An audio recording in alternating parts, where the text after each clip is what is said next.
আসসালামু আলাইকুম, welcome back to my channel Ruma's ডিমস কিচেন। আশা করি প্রত্যেকেই ভীষণ ভালো আছো, আলহামদুলিল্লাহ।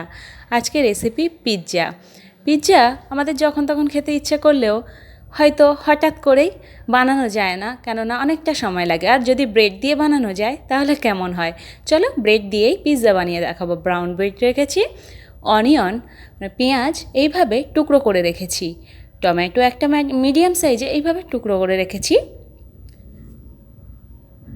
আর গোলমরিচের গুঁড়ো রেখেছি,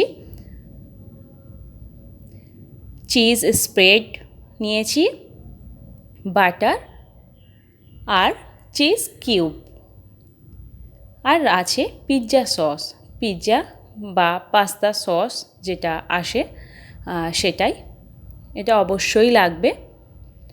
এবার ব্রেডগুলোকে হালকা একটু সেঁকে নেব। ফার্স্টে জাস্ট দুটো পিঠ একটু হালকা করে সেঁকে নিলাম, নিয়ে তুলে নিচ্ছি। হালকা করে সেঁকে নিতে হবে দুটো পিঠে। এবারে তুলে নিচ্ছি। এবার একটা একটা করে বাটার দিয়ে সেঁকে নিতে হবে।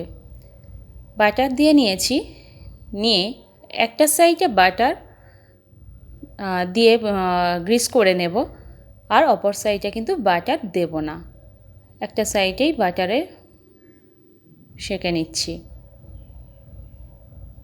এইভাবে প্রত্যেকটাই আমি বাটার দিয়ে সেঁকে নিলাম, তবে একদিকেই বাটার দিয়েছি, যে দেখতেই পাচ্ছ অপর দিকে বাটার দিইনি।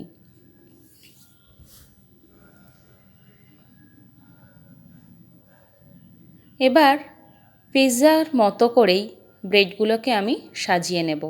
ফার্স্টে চিজ স্প্রেড আমি লাগিয়ে নিচ্ছি।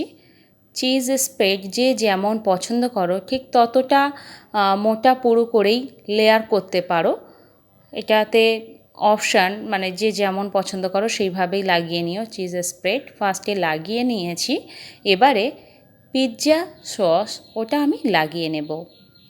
আমার রেসিপিটি ভালো লাগলে অবশ্যই লাইক করো, ভিডিওটি দেখে চলে যেও না। বরাবরের মতো এবারও বলছি, লাস্ট পর্যন্ত ভিডিওটি দেখো।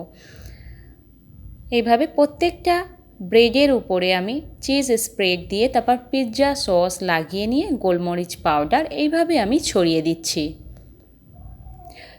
গোলমরিচের ঝালটা যে যেমন পছন্দ করো সেই মতো বাড়িয়ে কমিয়ে নেবে।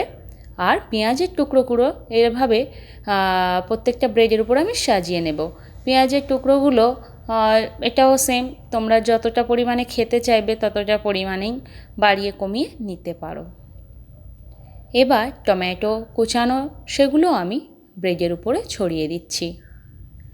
টমেটোটা স্কিপও করতে পারো, যেহেতু এখানে পিৎজা সস আছে, তো টমেটোটা নাও দিতে পারো যদি ইচ্ছে না থাকে। এবার চিজ কিউবটাকে আমি গ্রেট করে দেব, এইভাবে উপর থেকে গ্রেট করে দেব। চিজটাও যা যেমন পছন্দ সে ঠিক তেমনভাবেই বাড়িয়ে কমিয়ে নেবে। ব্রেডটা যেদিকে আমি বাটার দিয়ে সেঁকেছিলাম সেই দিকেই কিন্তু গার্নিশিংগুলো করলাম, যেদিকে বাটার ছিল না সেই সাইডটা প্যানের মধ্যে আমি আবারও দিয়ে 5 মিনিটের মধ্যে একদম লো ফ্লেমে রেখে কিন্তু 5 মিনিটের জন্য আমি এটা ঢাকা দিয়ে দিয়েছি। তাতে করে ওই 5 মিনিটের মধ্যেই হয়ে যাবে। রেডি হয়ে গেছে ব্রেড পিৎজা, খুব সহজেই। দেখতেই পাচ্ছ কত সুন্দরভাবে ওটা মেল্ট হয়ে গেছে, আর মেল্ট হয়ে টমেটো পেঁয়াজ ওরও কালার চেঞ্জ হয়ে গেছে, একদম কাঁচাও না আর একেবারে সেদ্ধও না, যেমনটা পারফেক্ট পিৎজাতে লাগে। খেতে অসম্ভব ভালো হয়, ঝটপট বানিয়ে নেওয়া যায়। তোমরাও বানিও, আর কেমন লাগলো অবশ্যই জানাতে ভুলো না।